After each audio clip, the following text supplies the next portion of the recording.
তো সকাল সকাল আমরা চলে গেছিলাম একটা 3 বিঘা বাকুড়ি ধান কাটতে, না মানে মেশিনে কাটবে ওই আর কি, আমরা দেখতে গেছিলাম। তো আমি আর আমার সাথে এই ভাইটা ছিল। এই ভিডিওতে আজকে সম্পূর্ণ ঘটনাটা বলবো।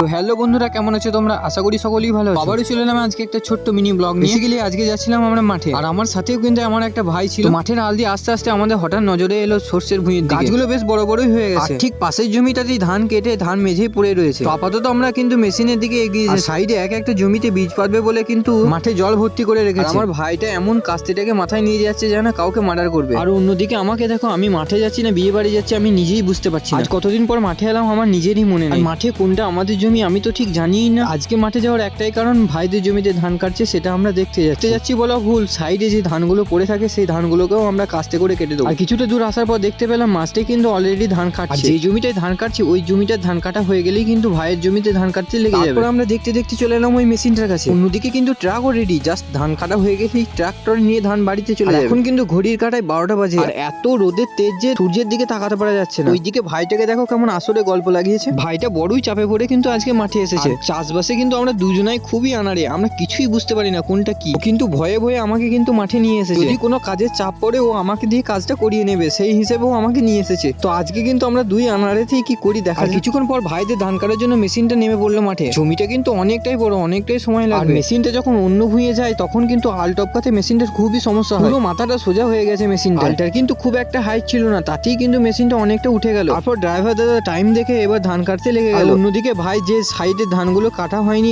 মেশিনের দ্বারা সেইগুলো কিন্তু কাস্তে দিয়ে কাটছে। আমাকে কিন্তু নিয়ে এসেছে এই কাজটা করার জন্য। আমিও সেই রকম ছেলে, ওকেই দিয়ে কাজটা করিয়ে দিলাম। দেখো জমিটা কিন্তু অনেকটাই বড়। জমিটার এক মাথায় দাঁড়িয়ে থাকলে অন্য মাথায় মেশিনটাকে অনেকটাই ছোট লাগছে। এই জমিটার পুরো 4-5টাই আমাদের কিন্তু এই সাইডের ধানগুলোকে কাটতে হবে। তারপর মেশিনটা যখন ধান লোডের ট্যাঙ্কটা ফুল হয়ে যায় তখন কিন্তু ট্রাক্টরের কাছে চলে আসে আর ধান আনলোড করতে লেগে যায়। এরকম প্রসেসেই কিন্তু পুরো মাঠে জমিগুলোতে ধান কাটা হয়। আমরা কিন্তু যে জমিটাতে ধান কাটার জন্য এসেছিলাম সেই জমিটা কিন্তু ধান কাটা পুরো কমপ্লিট হয়ে যায়। তাই ধান কাটা মেশিনটা মাঠের মাঝখানে পড়েছিল। অন্যদিকে ভাইয়ের কিন্তু খুবই খুশি, পুরো ধান কাটা হয়ে গেছে। যাই হোক, মাঠের কাজ আমাদের কমপ্লিট হয়ে গেলে আমরা কিন্তু এবার বাড়ির পথে এগিয়ে যাবো। মাঠের ধান কিন্তু ট্রাক্টরে করে খামারে চলে গেছে। তো কিছুক্ষণ পর ভাই আর আমি রওনা দিলাম বাড়ির পথে। আর আজকের মতন আমার ছোট্ট মিনি ব্লগটাকে এখানেই শেষ করলাম। দেখা হচ্ছে তোমাদের সাথে আবার একটা অন্য নতুন ব্লগে। আপাতত টাটা, বাই বাই।